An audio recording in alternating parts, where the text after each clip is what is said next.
30 financial decisions that will change your life के third part में ladies and gentleman आपका बहुत बहुत स्वागत है। अब तक हम लोगों ने इस सीरीज में इसके थर्ड पार्ट तक आ चुके हैं हम, और अब तक हमने इस सीरीज में 6 बड़े फाइनेंशियल डिसीजंस कवर अप कर लिए हैं एंड वो financial decisions as per your age cover up करे गए हैं, क्योंकि इस पूरी सीरीज का जो पैटर्न है वो यही है कि आपको 18 साल की एज से 40 साल तक एज वाइज एज क्या क्या बड़े डिसीजंस लेने हैं अपनी लाइफ को रिच, सक्सेसफुल, स्टेबल और टॉप 1% ऑफ इंडिया में आने के लिए। अगर आप इस वीडियो के फर्स्ट टाइम व्यूअर हैं तो प्लीज सबसे पहले आप जाकर पार्ट नंबर 1 इस वीडियो का और पार्ट नंबर 2 देखिए, ताकि आपको समझ में आए कि ये वीडियो क्या है, क्या पैटर्न हमारा चल रहा है। This video, this series can actually change your life. Trust me on this. बहुत बड़ा फीडबैक मिला है मुझे, बहुत वैल्यूएबल फीडबैक्स मिले हैं, बहुत वैल्यू है इस कंटेंट में, तो प्लीज इसको स्टार्टिंग से देखो जो लोग यहां पर फर्स्ट टाइम व्यूअर्स हैं। अब जो लोग यहां पर बेसिकली मेरे कॉन्टिन्यूअस व्यूअर्स हैं उनके लिए एक बैकअप ले लेते हैं, एक रीकैप ले लेते हैं कि हमने अब तक इस पूरी की पूरी सीरीज में of 30 financial decisions that will change your life के थर्ड पार्ट तक आ गए हैं हम, और हमने अब तक इस सीरीज में 6 बड़े डिसीजंस को कवर अप कर लिया है।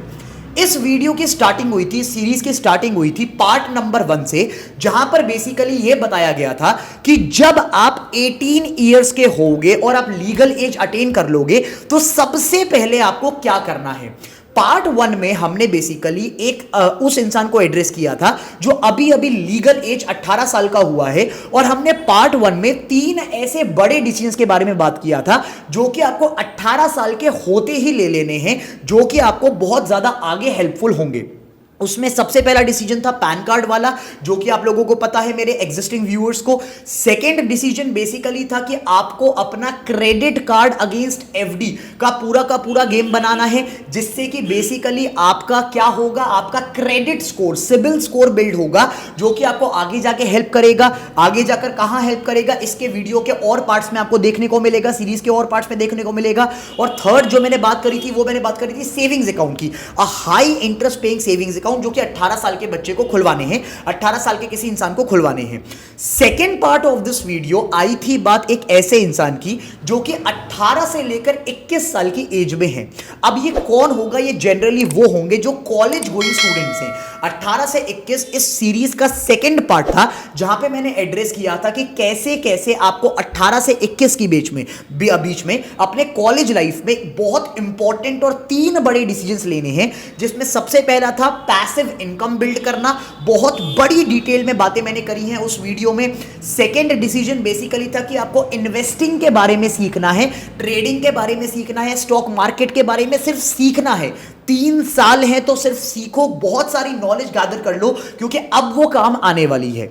थर्ड मैंने बात करी थी इनकम टैक्स रिटर्न के बारे में, कि भले ही स्टूडेंट हो, कम कमा रहे हो, बिल्कुल नहीं कमा रहे, आईटीआर फाइल करना स्टार्ट कर दो कॉलेज के डेज में, क्योंकि अब वो आने वाले टाइम में, आने वाली वीडियोस में आपको बहुत हेल्पफुल होने वाला है।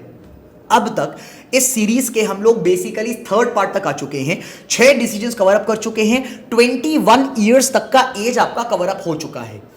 इस वीडियो में, इस सीरीज के थर्ड पार्ट वीडियो में, अच्छा first of all for those viewers जिन लोगों ने पहले की 2 वीडियोस नहीं देखी, मैं डिस्क्रिप्शन में सबसे ऊपर लिंक अटैच कर दूंगा पार्ट 1 का और पार्ट 2 का। आपको सबसे ऊपर डिस्क्रिप्शन में दोनों पार्ट्स मिल जाएंगे। अगर आप प्लीज अपनी लाइफ को लेकर सीरियस हो, लाइफ में बहुत अच्छा करना चाहते हो, टॉप 1% ऑफ इंडिया में जाना चाहते हो, प्लीज इसको नेटफ्लिक्स का टाइम निकालकर, थोड़ा सा टाइम कटेगा कोई बात नहीं, बहुत वैल्यूएबल कंटेंट और बहुत इंसाइटफुल कंटेंट है, प्लीज पहले उन दोनों पार्ट्स को जाकर देख लेना। Now for my existing viewers, third part of the video में आ चुके हैं हम। अब मैं मान के चल रहा हूं कि आपका 21 इयर्स की एज कंप्लीट हो गई है, कॉलेज खत्म हो गया है, और एक्चुअल लाइफ, कॉर्पोरेट लाइफ में आने का टाइम हो गया है। हो सकता है कि कुछ स्टूडेंट्स पोस्ट ग्रेजुएशन के लिए जाएं, कुछ स्टूडेंट्स प्रोफेशनल कोर्सेज जैसे सीए, सीएस वगैरह में हो, जिनको और टाइम लगेगा। बट मैं क्योंकि मासेस को एड्रेस कर रहा हूं, मैं मेजॉरिटी को एड्रेस कर रहा हूं, तो मेरे लिए मैं मान के चल रहा हूं कि अब आप 21 इयर्स के कंप्लीट हो चुके हैं, कॉलेज आपका खत्म हो चुका है, और अब बेसिकली नौकरी का टाइम स्टार्ट होने वाला है, कमाई का टाइम स्टार्ट होने वाला है, एक्टिव इनकम का टाइम स्टार्ट होने वाला है। अब यहां पर 21 से लेकर लेकर 25 तक की एज का आपका पूरा सिनारियो मैं इस वीडियो में कवर अप करूंगा। हो सकता है कि डिसीजंस एक्सटेंड हो जाए तो इसका चौथा पार्ट भी इसी एज ग्रुप के लिए हो। So if you are in the age group of 21 to 25, I have some very important financial decisions that will turn around your life in the next few years. Please इस video को and तक देखना। 1000% की value है, करोड़ों रुपए की value मिलेगी इस वीडियो से। Ladies and gentleman, the seventh decision for someone who is in the age group of 21 to 25, who has finished off the college, who has started working at a job, पैसा आने लगा है, active income आने लगी है, तो ये उनके लिए है decision number 7th, building an emergency fund. Ladies and gentleman, हम YouTube पर दुनिया भर के फाइनेंशियल इन्फ्लुएंसर्स को देखते हैं, सबने रट्टा लगाया हुआ है, इन्वेस्टिंग करो, ट्रेडिंग करो, स्टॉक मार्केट में पैसा लगा दो, प्रॉपर्टी खरीदना शुरू कर दो, दुनिया भर की बातें। बहुत केयरफुली सुनना, ये बहुत टर्न अराउंड पॉइंट हो सकता है लाइफ में। हमें आज तक किसी ने ये नहीं बताया कि यार कल को मैंने सब कुछ पैसा इन्वेस्ट कर दिया, मैंने प्रॉपर्टीज खरीद ली, मैंने दुनिया भर का इंश्योरेंस ले लिया, I have invested all of my salary, जो भी मेरी मंथली सैलरी आती थी, मैंने हर चीज में उसको इन्वेस्टमेंट में लगा दिया, लेकिन अब मैं 27-26 साल की उम्र में फंस चुका हूं क्योंकि मेरी फैमिली में एक मेडिकल क्राइसिस हो गया है और मुझे आज की रात में 5-10 लाख रुपए चाहिए जिससे कि मैं हॉस्पिटल के बिल्स पे कर सकूं। मुझे आज की डेट में कुछ बहुत बड़ा क्राइसिस हो गया है और मुझे इमरजेंसी में पैसा चाहिए। प्रॉपर्टी बेचोगे एक रात के दिन, एक रात में प्रॉपर्टी सेल आउट करोगे, वो तो हो नहीं सकती। स्टॉक्स बेचोगे, एक दिन में बेचोगे तो बहुत सारा लॉस हो जाएगा, क्योंकि हमें तो यही बताया गया था आज तक कि सारा पैसा ट्रेडिंग में लगा दो, इन्वेस्टिंग में लगा दो, ये करो वो करो, अर्ली एज में सक्सेसफुल होना है, रिटर्न्स बनाने हैं। सर एज के हिसाब से करते हैं, ये सारी बातें इतनी ज्यादा गलत है, contradict them to an extent. The first thing that you should do as someone who has started earning is build an emergency fund. What do I mean by that? सारी बातें बाद में आएंगी। इंश्योरेंस कराना है बाद में आएगा, प्रॉपर्टी लेनी है बाद में आएगी, गोल्ड खरीदना है बाद में आएगा। Every financial decision will come at a later point. The first thing you have to do, iPhone बाद में ले लेंगे, कमोडिटीज बाद में ले लेंगे, घर को रेनोवेट बाद में कर देंगे। फाइनेंशियल अगर ढंग से स्टेबल होना है, राइट, इसका सीरीज का मुद्दा ही है कि आपको ये सारी बातें सिखाना। The first thing you do, you build an emergency fund. Now, what is an emergency fund? Emergency fund is basically liquid cash that you have available with you at a specific point of time, so that in case of any sort of crisis, you can at any point of time cash out that fund and use that to make your own expenses, whatever the case is. आपको अपना salary में से starting में कम से कम 1 साल 1.5 साल मान के चलते हैं, क्योंकि स्टार्टिंग में जॉब कर रहे हो तो सैलरी भी कम ही होगी, राइट। मासेस की बात कर रहा हूं मैं, मेजॉरिटी की बात कर रहा हूं मैं। सबसे पहली चीज, you start of by building an emergency fund. पैसा कलेक्ट करो, सैलरी को आने दो, अभी कोई खर्चे मत पालो, कोई आईफोन नहीं खरीदना, कोई ईएमआई से तो जितना बच के रहोगे उतना अच्छा है। कोई होम लोन के चक्कर में मत पड़ना, प्रॉपर्टी में पैसा मत फंसाना, गोल्ड में मत फंसाना, स्टॉक्स में मत फंसाना, किसी में नहीं फंसाना। स्टार्टिंग करनी है एक एक्यूमुलेटेड फंड से, जो कि आपके पास रेडिली अवेलेबल हो eight any point of time. कल को लाइफ में कोई भी प्रॉब्लम होती है, फैमिली की तबीयत खराब है, फैमिली में कोई हॉस्पिटलाइज्ड है, आपको कुछ क्राइसिस आ गया, कोविड हो गया, कुछ भी XYZ पैंडेमिक आ गया, रातों रात नौकरी चली गई, कैसे सर्वाइव करोगे? अगर ये सारी चीजें इन्वेस्ट कर दी तो, पैसा इन्वेस्ट कर दिया तो बेच से थोड़ी ना घूमोगे, और बिकेगा भी नहीं इतनी जल्दी तो, क्योंकि इन सारी चीजों की लिक्विडिटी बहुत कम है। All these asset classes, real estate, right, all these asset classes, they have limited amount of liquidity. You can sell them, but you cannot sell them immediately. That is why the first thing you need to do as an earning person, आप emergency fund build करो। Liquid cash 5-10 lakh रुपए का आपके पास हमेशा available होना चाहिए। अब sir कैसे अवेलेबल होना चाहिए? हैक बताता हूं ना, इसलिए तो बैठा हूं यहां पर सामने आपके, इसलिए तो आप मुझे सुन रहे हो। मैं कहता हूं स्मार्ट गेम खेलते हैं, ठीक है। ज्यादातर लोग क्या करते हैं, सेविंग्स अकाउंट में पैसा रखते हैं, क्योंकि फाइनेंशियल लिटरेसी नहीं है ना, हमें बताया ही नहीं गया कैसे करनी है ये सारी बातें। क्या करते हैं ज्यादातर लोग, लिक्विड कैश का मतलब है सर सेविंग्स अकाउंट में छोड़ दो। अरे क्यों छोड़ दो, क्यों छोड़ दो सेविंग्स अकाउंट में, जब एफडी भी आपको लिक्विडिटी का 100% ऑप्शन देती है, जब एफडी भी यही चीज बोलती है कि रात को 12 बजे नीड है, एफडी तोड़ दे ऑनलाइन बैंकिंग से, रातों रात पैसा आ जाएगा अकाउंट में।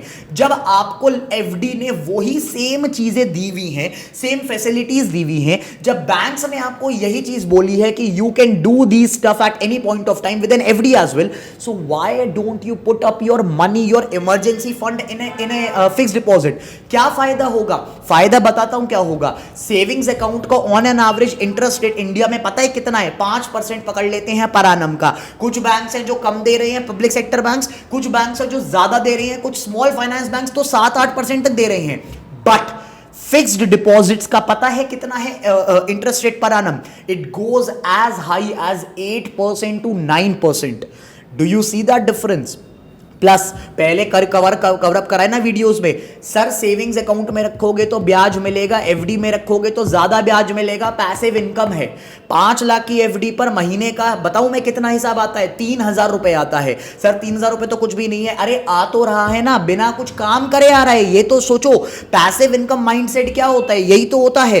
कम आएगा, बिल्कुल आएगा, क्योंकि सर पैसिव इनकम है ना, एक्टिव इनकम होती तो ज्यादा आता। बैठे बैठे घर बैठे बैठे बिना सोचे समझे पैसा कमा रहे हो तो वो तो बाय डिफॉल्ट कमाएगा, बट आएगा तो, और सेविंग्स अकाउंट से ज्यादा आएगा और सेम फैसिलिटी के साथ आएगा। कल को जरूरत पड़ी हुई है, ऑनलाइन बैंकिंग से एफडी तोड़ दो, पैसा आ जाएगा 1 मिनट के अंदर अकाउंट में, एटीएम कार्ड डालो, एटीएम पर जाकर पैसा निकाल लो, इमरजेंसी क्राइसिस जो भी हुई है मीटअप हो जाएगी। It is as simple as that. The point is build an emergency fund in the beginning itself of your career, ताकि आपके पास आने वाले टाइम का, जब आपके पास पता है आपको कि 5-10 लाख रुपए मेरे अकाउंट में पड़े हुए हैं इन एफडी, ब्याज आ रहा है, मैं बड़ा सेफ हूं। कल को जॉब चली गई, कल को पैंडेमिक आ गया, कोविड आ गया, कुछ भी आ गया, कल को वॉर हो गई, इतना ज्यादा डायनामिक एनवायरनमेंट चल रहा है आपको पता होगा, और वॉर के टाइम पे तो you know what happens in the economy, right, the entire economy goes into recession.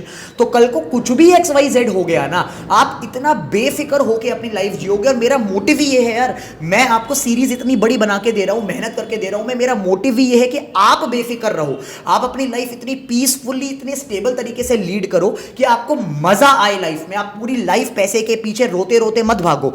तो सबसे पहला डिसीजन जो आपको लेना है in the age group of 21 to 25 is build an emergency fund। बाकी सारी बातें बाद में, EMI कर लेंगे, फोन ले लेंगे, सब कुछ ले लेंगे, शोशाबाजी बाद में हो जाएगी।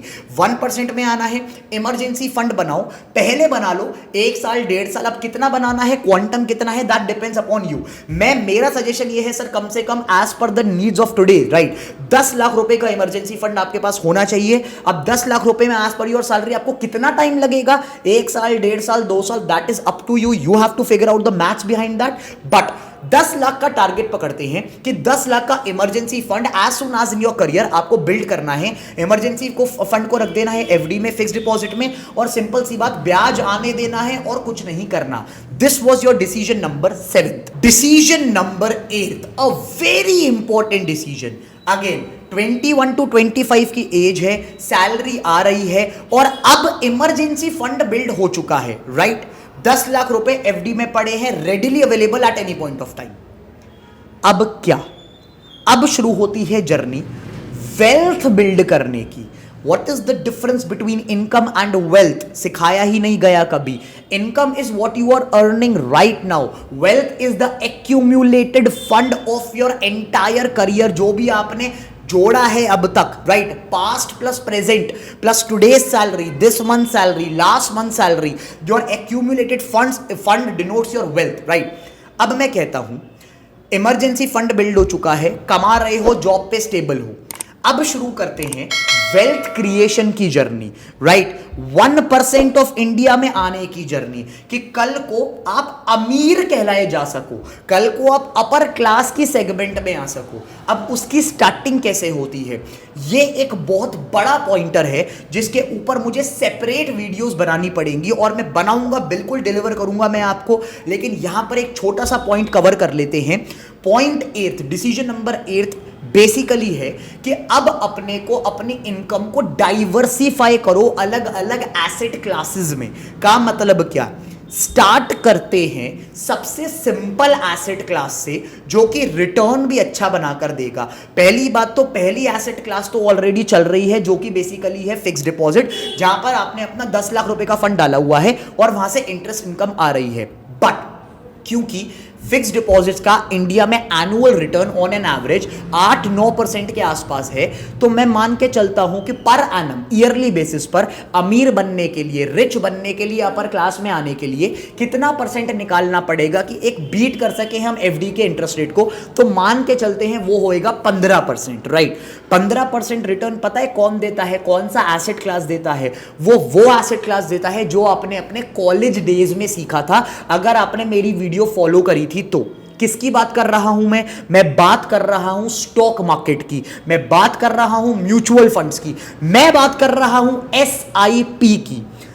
एसआईपी स्टार्ट कर दो अगर स्टॉक मार्केट की उतनी ज्यादा नॉलेज नहीं है तो, और गैदर नहीं कर पाए कॉलेज डेज में, तो एसआईपी तो स्टार्ट कर ही दो। 5,000 रुपए महीने से स्टार्ट कर दो यार, सैलरी कमा रहे हो ना, कट डाउन योर एक्सपेंसेस। अगर 1% में बनना है, आम आदमी वाली जिंदगी जीनी है तो वो तो सब जी रहे हैं, राइट। पैसा आता है उसमें से सारा पैसा अपना पार्टीबाजी में उड़ा देते हैं, खर्चों में उड़ा देते हैं। If you are watching this video you need value, right. Value ये कहती है कि भाई साहब अर्ली एज में पहली बात तो म्यूचुअल फंड्स में एसआईपी स्टार्ट कर दो। सर कौन से म्यूचुअल फंड्स, कैसे करते हैं एसआईपी, क्या होती है, बनाऊंगा इसके बारे में सेपरेट वीडियो। चैनल को सब्सक्राइब कर लो, बेल आइकन दबा दो ताकि जब वो वीडियो आएगी तब आप लोग उसको देख सको, और बिल्कुल ये सीरीज खत्म होते ही पहली वीडियो में उसके ऊपर डालूंगा। That is my commitment to you, right. ये प्रॉब्लम भी मैंने सॉल्व कर दी। कैसे करते हैं एसआईपी, कैसे कौन कौन से म्यूचुअल फंड्स में करनी है। म्यूचुअल फंड्स भी सर इतने रिस्की हैं और दुनिया भर का ड्रामा होता है, बताऊंगा ना इन एंड आउट चीजें, ऐसी ऐसी चीजें फोड़ूंगा मार्केट की जो कोई नहीं बताता, क्योंकि भाई साहब बिका हुआ मार्केट है पूरा का पूरा। The point is, for this decision, you guys have to start investing your income either in the stock market directly by yourself if you have the knowledge, right? निकाल सकते हो रिटर्न्स, स्टॉक मार्केट के ऊपर भी एक series लेकर आएंगे इस सीरीज के बाद। अगर निकाल सकते हो रिटर्न्स और गैदर कर ली है इंफॉर्मेशन तो स्टॉक मार्केट में घुस जाओ कम इनकम के साथ। 20% 30% of your income, monthly income invest into the stock market in good stocks, quality stocks. सब कुछ बात करेंगे एक सेपरेट वीडियो में। नहीं इतना आइडिया, भाई साहब फंड मैनेजर्स बैठे हैं ना करने के लिए, म्यूचुअल फंड के फंड मैनेजर्स बैठे हैं, एसआईपी का ऑप्शन मिल रहा है तो एसआईपी स्टार्ट कर दो। एसआईपी और म्यूचुअल फंड्स और स्टॉक मार्केट के बारे में सेपरेट वीडियोस में आपको अलग से बना के दूंगा। For now decision number 8, diversify your investments, diversify the investing part of your income in different asset classes. Decision number 9th for someone who is in the age group of 21 to 25 is basically health insurance. बहुत बड़ा point है, बहुत लोगों ने गलती करी है और पूरी की पूरी जनरेशनल वेल्थ ड्रेन आउट हो गई। जो आपने कमाया वो भी चला गया, जो फैमिली ने कमाया वो भी चला गया, क्योंकि इंश्योरेंस नहीं कमाया हुआ था और लाइफ का तो कोई भरोसा नहीं है कि कब कौन सी बीमारी लग जाए। और एक बात सुनो, इंश्योरेंस का पता है क्या बेनिफिट है, क्या सिस्टम चलता है? जितनी ज्यादा एज होती जाएगी ना उतना ज्यादा इंश्योरेंस का प्रीमियम बढ़ता जाएगा। एग्जैक्टली अब यहां पर 2 पॉइंटर्स हैं। पहला पॉइंटर ये है कि अगर एक अच्छी नौकरी है एक अच्छी कंपनी में तो डेफिनेटली आपको आपकी कंपनी की साइड से हेल्थ इंश्योरेंस प्रोवाइड करा जाता है। अब वहां पर भी बड़ा सारा ड्रामा है। ड्रामा क्या है? ये जो कंपनी वाले हेल्थ इंश्योरेंस प्रोवाइड करते हैं ना, इसका बहुत ज्यादा गेम है।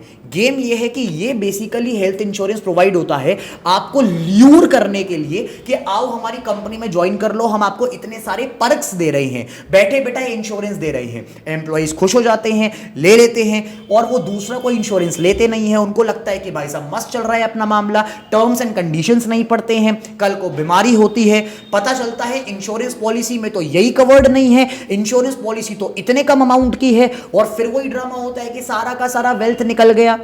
मैं इसके बारे में भी, क्योंकि गाइस फाइनेंस के टॉपिक्स है ना, मैं मजाक में चीजें डिलीवर नहीं करना चाहता, वैल्यू मिलेगी हर चीज में। मैं इसके बारे में भी आपको एक सेपरेट वीडियो बना के दूंगा, एक पूरी सीरीज डालनी पड़ेगी इंश्योरेंस के बारे में। कौन सा इंश्योरेंस, कौन सी कंपनी में क्या टर्म्स एंड कंडीशंस देखनी है, कितना प्रीमियम होना चाहिए, क्या क्या कवर अप होना चाहिए, कौन कौन सी बीमारियों का एड ऑन्स लेना होना चाहिए, डेटा ऑफ इंडिया क्या कहता है, क्या क्या गलतियां करते हैं लोग इंश्योरेंस लेते हुए, लोगों ने क्या गलतियां करी और उससे हम क्या सीख सकते हैं, सब कुछ बना के दूंगा एक सेपरेट सीरीज में इंश्योरेंस के बारे में। लेकिन अभी अब एक कॉपी पेन लेकर बस ये नोट कर लो कि आपको इस एज ग्रुप में एक इंश्योरेंस लेना है अपने लिए, कंपनी ने दिया हुआ है, तो उसको आज की डेट में इन एंड आउट पढ़ना शुरू कर दो कि टर्म्स एंड कंडीशंस क्या हैं, क्या क्या कितने बेनिफिट्स मिल रहे हैं, कौन कौन सी हॉस्पिटल चेन्स उसमें टारगेटेड है, कौन कौन सी बीमारियां उसमें टारगेटेड है, कितना आपको कवर मिलेगा and all the add on benefits. ये सारी बातें मैं और डिटेल में समझाऊंगा आपको सेपरेट वीडियोस में। अगर आपने इंश्योरेंस कंपनी की साइड से नहीं लिया हुआ तो अर्लीएस्ट इसी एज ग्रुप में अपना इंश्योरेंस लेके खत्म करो, ताकि कल को लाइफ में कोई भी XYZ, भगवान ना करे लेकिन अगर हो गई तो क्या। हमें इंडियंस को ना बड़ा ये आदत होती है नेगेटिव नहीं बोलना, यार क्यों हो जाएगी बीमारी, यही तो गड़बड़ है ना। बीमारी क्यों नहीं होगी मुझे ये बताओ। नेगेटिव बोलने से सर नेगेटिव नहीं बोल रहे सर, प्रिपरेशन कर रहे हैं एडवांस में, what the wise people do, right. आप तैयार रहो, आप मान के चलो कि मुझे बीमारी होगी, और बीमारी को पहले से फिगर आउट करके रखो कि इतना खर्चा लगेगा, इतना कवर होना चाहिए, और ताकि मैं सेफ रहूं, मुझे कुछ डाइल्यूट ना करना पड़े, मुझे कुछ लिक्विडेट ना करना पड़े जब कल को खर्चे बढ़े। द पॉइंट इज, ये वाला डिसीजन नंबर 9 सिंपली ये कहता है इंश्योरेंस लेना है, हेल्थ इंश्योरेंस लेना है at the earliest stage of your life. अब यहां पर एक बहुत बड़ी बात और बता देता हूं, इंश्योरेंस लोगे ना तो टैक्स बेनिफिट मिलेगा। टैक्स बेनिफिट 10th पॉइंट है जो मैं अगली वीडियो में कवर अप करूंगा। टैक्स बेनिफिट्स के बारे में सारी बातें अगली वीडियो में करने वाला हूं मैं। सैलरीड पर्सन हो ना, जॉब कर रहे हो तो टैक्स भी कटता होगा, TDS पहले ही कट के मिलती होगी सैलरी। मैं बोल रहा हूं कि मैं टैक्स 0 करके दूंगा। और बताओ, मैं ऐसी चीजें बताने वाला हूं 30 फाइनेंशियल डिसीजंस में कि टैक्स का सारा बेनिफिट उठा लोगे और टैक्स बिल्कुल ही 0 हो जाएगा। टैक्स के सारे डिडक्शंस मिल जाएंगे कि आपको टैक्स भरना ही ना पड़े, बेनिफिट्स मिलेंगे इतने सारे। और ये जो हेल्थ इंश्योरेंस वाली बात बताई ना, इसमें भी बेनिफिट मिलता है। सारी टैक्स की बातें करेंगे आपके 10th वीडियो में, जो कि आपका पार्ट 4 होगा इस सीरीज का। For this video let me sum up decision number 7th, decision number 8th and decision number 9th for those people who are in the age group of 21 to 25 who are earning a regular income and active income। ये पूरी की पूरी video, ये पूरा का पूरा part ऐसे लोगों के लिए टारगेटेड था। So ladies and gentleman, that is it from my end for today's part of this entire series of 30 major financial decisions। पसंद आ रहा है तो इतनी सी चीज करनी है कि इस वीडियो को लाइक कर दो, वीडियो पर कमेंट कर दो। जब आप लोग YouTube वीडियो के साथ इंटरैक्ट करते हो ना, तभी YouTube वाले इस वीडियो को प्रमोट करते हैं मासेस तक। और ये वीडियो अगर मासेस तक प्रमोट हुई ना, ये पूरी सीरीज अगर मासेस तक प्रमोट हुई, लोगों को इतना वैल्यूएबल कंटेंट मिलेगा, इतनी हेल्प होगी। जैसे तुम फंस जाते ना अगर ये वीडियो नहीं देखते, वैसे वो लोग भी फंसेंगे। Please, if you found this video valuable and insightful, do like the video, subscribe to the channel, क्योंकि हजारों वीडियोस आने वाली हैं वैल्यूएबल कंटेंट जो कहीं नहीं मिलेगा। That is a promise to you। अगर आपको ये सब पसंद आ रहा है, बेल आइकन दबा दो ताकि रेगुलर सारी वीडियोस का अपडेट मिले। मुझे कमेंट करके बताओ यार, क्योंकि मुझे भी मोटिवेशन मिलता है जब कमेंट करते हो। मेरा भी मन करता है कि मैं और बेटर कंटेंट दूं, मार्केट से छान कर, मार्केट से निकाल कर। That is it from my end. This was Shaurya Kaushik in 30 series of financial decisions that will change your life. Signing off today. We'll meet in another video very soon. Thank you.